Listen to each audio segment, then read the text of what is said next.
اللہ تعالیٰ کی. لہٰذا سب سے پہلے جب ہم یہ کہہ رہے ہیں کہ نظام عدل و قسط قائم ہوگا تو طے کرنا پڑے گا کہ وہ عدل اور قسط سے مراد کیا ہے.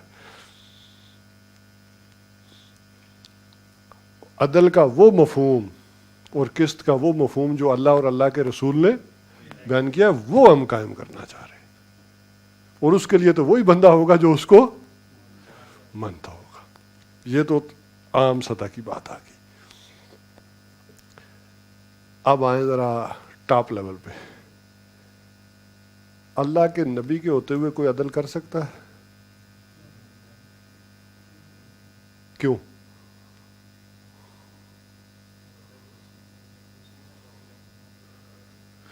جو العادل ہے اس کا نمائندہ کون ہے؟ رسول ہے.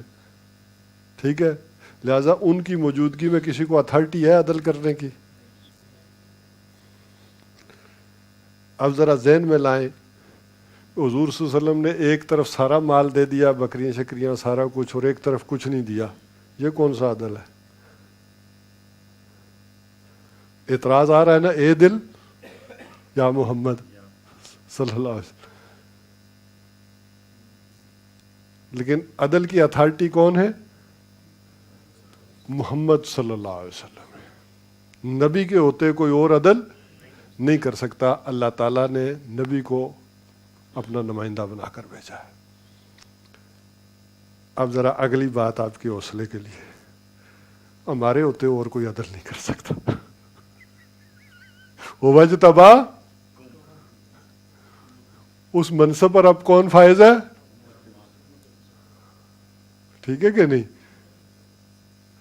تو لہذا غیر مسلم نہیں کر سکتا. اب وہ عدل کی اتھارٹی اس امت کے پاس آ گئی ہے. لہذا یہ اب اہل ہے اس عدل کے قائم کرنے والے اور دینے والے.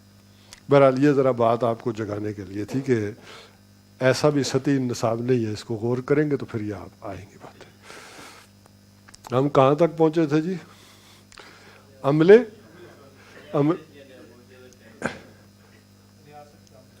ریاست ہم نے قائم کرنی تھی. تو عمل صالح ہے پھر ایک کیا؟ ریاستی سطح پر. ایک ہے فرد کی سطح پر اور وہاں سے لے کر ریاستی سطح پر. یہ سارے عمل صالح آپ کو سمجھنے ہوں گے, تب آپ کے اندر عمل صالح کی ہماگیریت اور جامعیت پیدا ہوگی. ورنہ عمل صالح کا کوئی پھر محدود سا تصور رہ جائے گا. اب آ جائیں جی تواصی بالحق. تواصی بالحق کا دوسرا عنوان کیا دیا ہے ڈاکٹر صاحب نے؟ تواصی بالحق کو ایک دوسرے عنوان سے ڈاکٹر صاحب نے تعبیر کیا ہے. وہ کیا ہے؟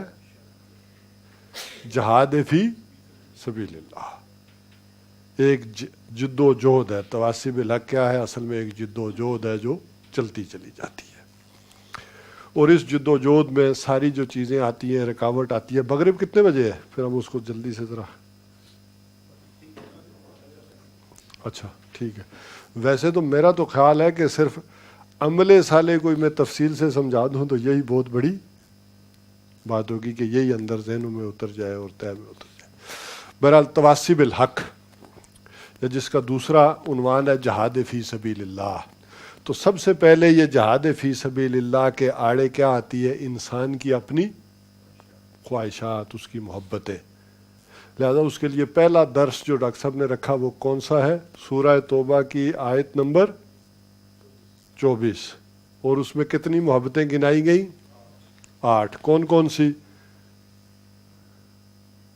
قل ان کان آباؤکم و ابناؤکم و اخوانکم و ازواجکم و عشیرتکم و اموال اقترفتموها و تجارت تخشون کسادها و مساکن ترضونها. تو یہ 8 ذرا گنا دیں کون کون سی ہو گئیں؟ آباؤکم تمہارے باپ, و ابناؤکم بیٹے, اور ازواجکم اخوانکم بھائی, اور عشیرتکم برادری. اور 3 کون سی آ گئی؟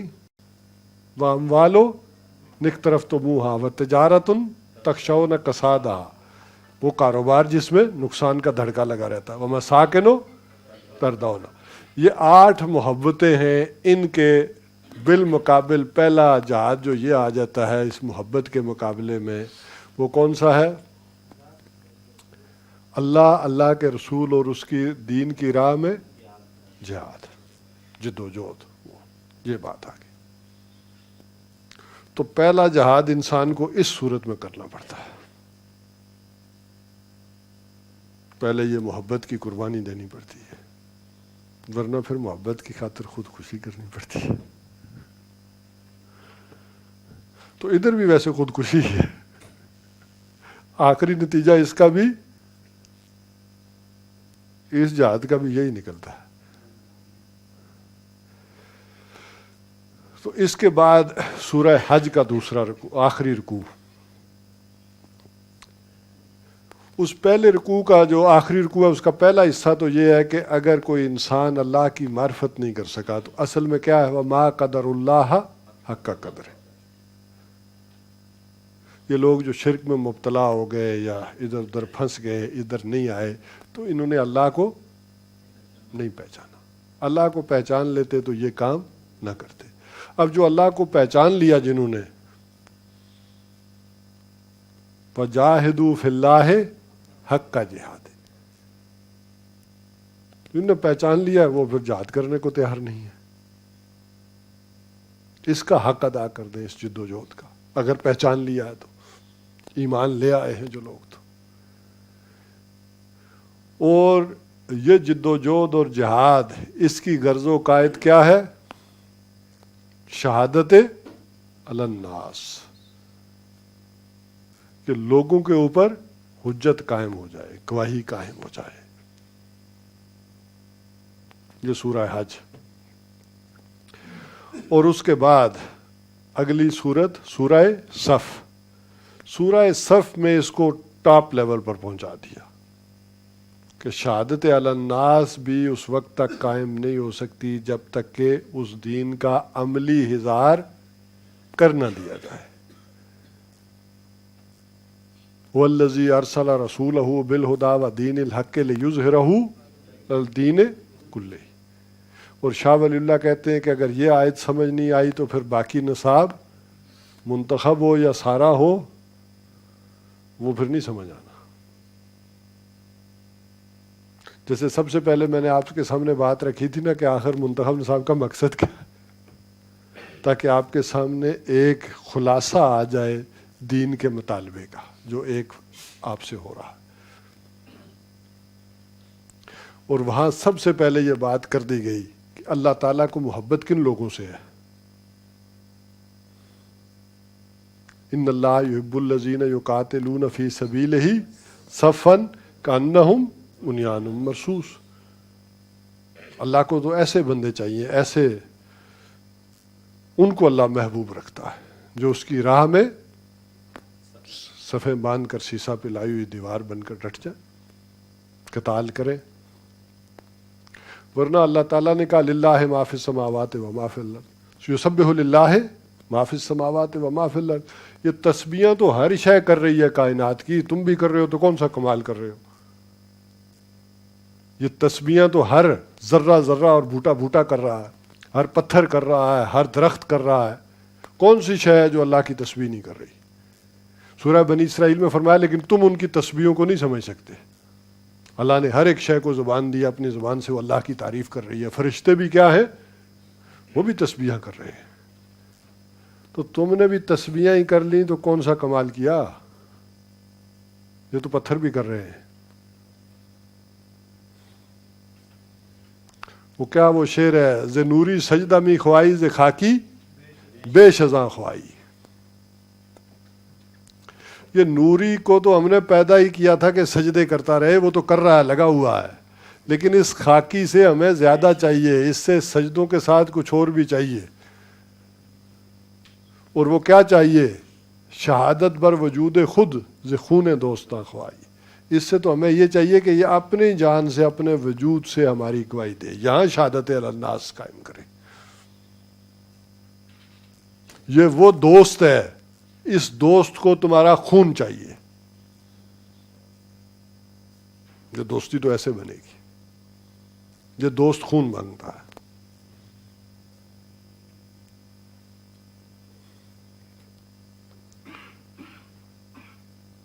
اور کہا کہ یہ خون بنی اسرائیل جو تم سے پہلے سابقہ امتیں جو گزری ہیں, انہوں نے حضرت موسیٰ علیہ السلام کو نہیں دیا, تو دیکھ لو کیا ہوا. عیسیٰ علیہ السلام کو بھی نہیں دیا. اور یہ سارے کوشش کرتے رہیں گے کہ تم بھی نہ دو. یریدون لیطفئوا نور اللہ بافواہہم, یہ تو چاہتے ہیں کہ اللہ کا نور بجھ جائے, اور یہ خون سے جلانا پڑتا ہے. اس میں تیل نہیں, اس میں خون جلتا ہے. اور اللہ کا ارادہ یہ ہے کہ یہ تو کر کے رہے گا. اس کے لیے تیار ہو یا نہیں, یہ دیکھو سوچو. اور اس خون دینے کے لیے تیاری کہاں سے ہوگی؟ کیسے یہ ہمت آئے؟ کوئی آدمی جان دینے کو تو تیار نہیں ہوتا. اس کے لیے سورہ جمعہ اگلی آئے کہ یہ قرآن وہ شے ہے, یہ تمہیں اس مقام پر فائز کرے گی. اس کے ساتھ جو تعلق اور محبت ہے, یہ تمہیں وہاں لے جائے گا. اور سابقہ امتوں نے بھی اگر نہیں دیا تو کیوں نہیں دیا؟ انہوں نے اپنی وہ کتاب چھوڑ دی تھی. اور اس کے لیے ہم نے ایک عبدالآباد کا جمعے کا نظام بھی قائم کر دیا ہے, تاکہ بھول جاؤ تو وہاں تمہیں یاد آئے اور آ کر اس کے ساتھ ایک تعلق ہو. اسی سے تم تزکیہ بھی حاصل کرو, اسی سے حکمت بھی پاؤ. اور اگر یہ نہیں کرتے ہو تو نفاق کیا ہوگا؟ وہ اندر آ جائے گا. بے شک تم اسلام کے اندر ہو, دنیا میں اسلام کے مطابق فیصلے ہوں گے, لیکن اگر تم نے یہ چیز نہ کی تو اس نفاق کے مرض میں مبتلا ہو کر رہ جاؤ گے. اور وہ چیک کرو اپنے آپ کو, سورہ منافقون میں بتایا کہ غیر محسوس انداز میں یہ انسان کے اندر ہو جاتا ہے. تو چیک کرتے رہا کرو کہ کس سٹیج کے اندر تم کہیں کسی سٹیج کے اندر مبتلا تو نہیں ہو. اپنے آپ کو درست کرو. اور کہا کہ اگر اس ذکر کے ساتھ جڑے رہو گے تو یہ بیماری تمہیں لگے گی نہیں, یہ ویکسینیشن ہو جائے گی. اور اگر اس کے بعد بھی لگ جائے تو کہا کیا کرو؟ انفاق کرو, بوسٹر ڈوز پھر وہ لگاؤ, اس سے نکلو گے. تو یہ آ گیا تواصی بالحق. اب آ جائے تواصی بالصبر. اچھا, صبر کا مطلب کیا ہے؟ انشاءاللہ ہم اپنے وقت تک ختم کر لیں گے. صبر کا مطلب کیا ہے؟ لفظی مطلب کیا ہے؟ اپنے کو روک لینا, تھام لینا. لیکن ایک ہے جسے کہتے ہیں کہ صبر عن الاطاعت. میں پہلے اس کو بنیادیں جوڑ دوں نا تو پھر جلدی جلدی سے اس کو کر لیں گے. اب میں صبر کا بھی خلاصہ بیان کروں گا. صبر علی الاطاعہ, صبر کا پہلا معاملہ کیا ہے؟ اطاعت کے اوپر ڈٹ جانا, صبر کرنا. مطلب صبح اٹھ کر کوئی نماز پڑھنا آسان کام ہے. جون جولائی کے روزے رکھنا, لیکن اطاعت کے اوپر صبر کاربند رہنا, یہ بھی, اس کے لیے بھی صبر کی ضرورت ہے. پھر صبر عن المعصیہ,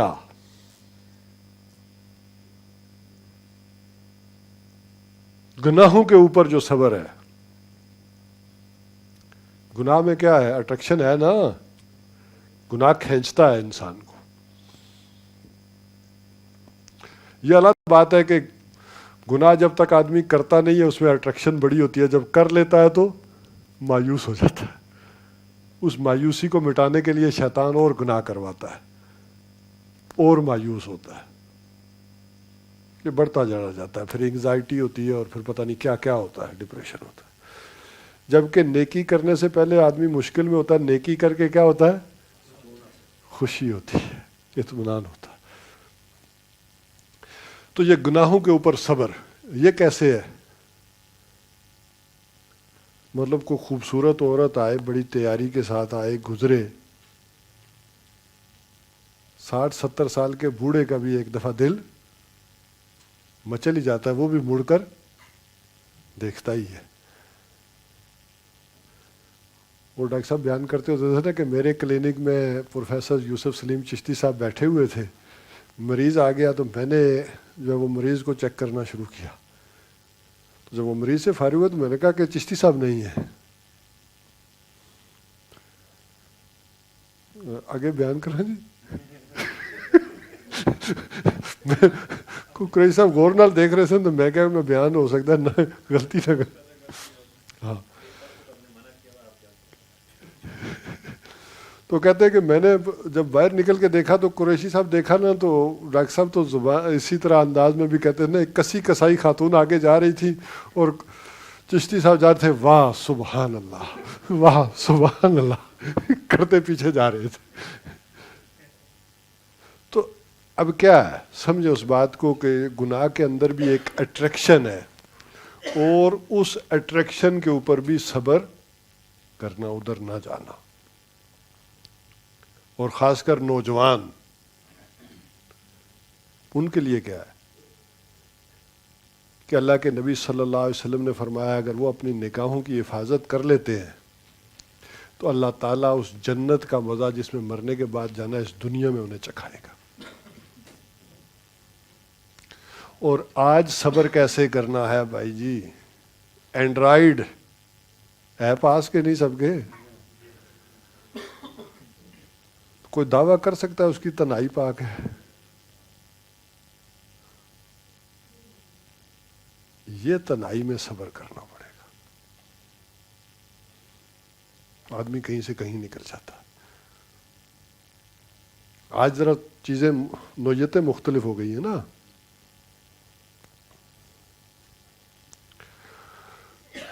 اس سے آگے چلیں، صبر آزمائش کے اوپر صبر. آزمائشیں بھی دو طرح کی ہوتی ہیں. ایک آزمائش آپ پر آ گئی، آپ اس پہ کر ہی کیا سکتے ہیں صبر کرنے کے علاوہ؟ ماحول سے اللہ کی طرف سے آ گئی جو بات، تو آپ کیا کر سکتے ہیں؟ صبر ہی کریں گے نا. یہاں وہ مراد ہے وہ آزمائش کے جو دین کی خاطر آپ نے آگے بڑھ کر مول لی. اور یہ وہ چیز تھی کہ ڈاکٹر صاحب نے اس میں سورہ عنکبوت اس کو بالکل ابتدائی دور میں جو اہل ایمان کو صبر پیش آ رہا تھا.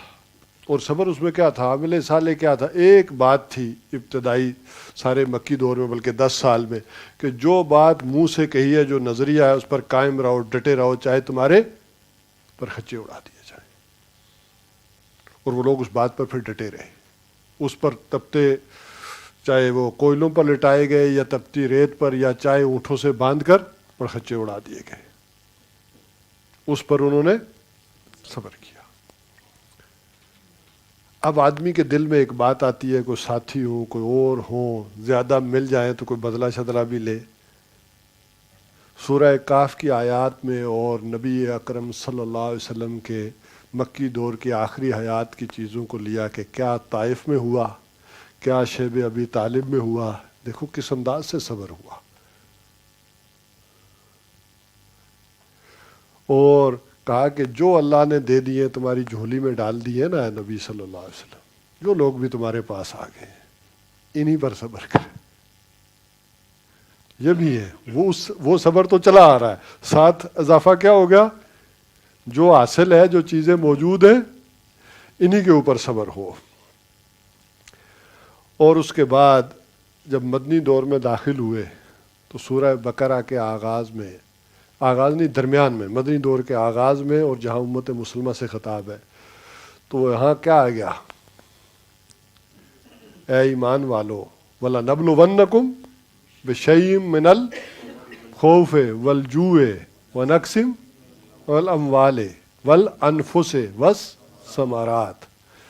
اب یہ اور پھیلے گا، ان سب کا نقصان ہوگا۔ پہلے تو خالی تمہیں لٹایا جاتا تھا نا،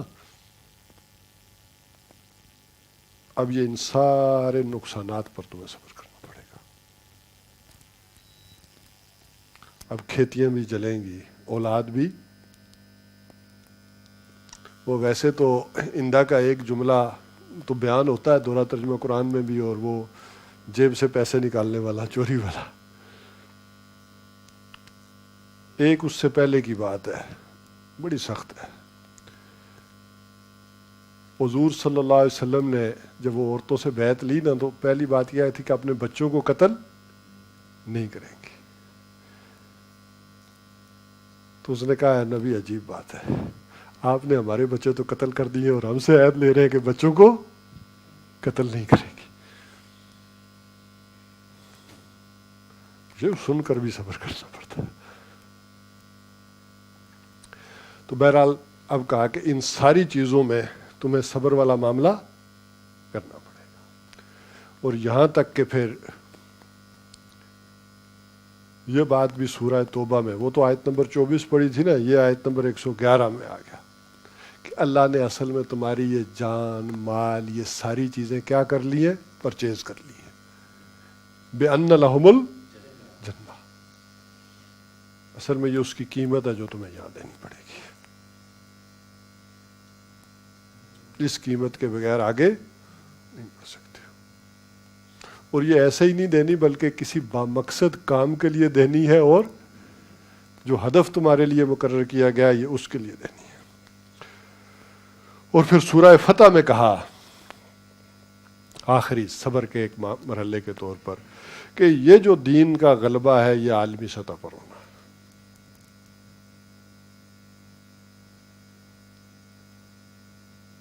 اور اس کے لیے بڑے صبر کے میدانوں سے نکل کر تمہیں اس جگہ پر پہنچنا پڑے گا۔ یہ محض صبر کوئی تمہیں ایکسرسائز نہیں کروانی، بلکہ اس کا ایک مقصد بھی ہے۔ اور یہی کام انبیاء نے کیا، ان کے ساتھ صحابہ نے کیا۔ اور یہ نہیں تھا کہ انہوں نے یہ سارا کام کیا تو نہ نمازیں پڑھی نہ روزے رکھے، بلکہ روزے رکھ کر بھی اور نمازیں پڑھ کر بھی، وہ جو بش نے کہا تھا نا، کسی نے کہا کہ روزے ہیں تو افغانستان پر حملہ نہ کرو، تو اس نے کہا بدر روزوں میں نہیں ہوا۔ جواب سخت دے دی۔ تو ان ساری چیزوں کے ساتھ کرتے ہوئے تمہیں اپنے اس ہدف کے اوپر صبر کو اور جھیلتے ہوئے بڑھنا ہے۔ اب آخری چیز آپ جا کے خود پڑھ لیں، سورہ حدید، اس میں یہ سارا خلاصہ جتنا کچھ ہم نے ابھی تک بیان کیا، یہ دوبارہ از سر نو اپنے ٹاپ لیول پر یہ ساری باتیں وہاں پر چاروں کی چاروں دوبارہ آ گئی۔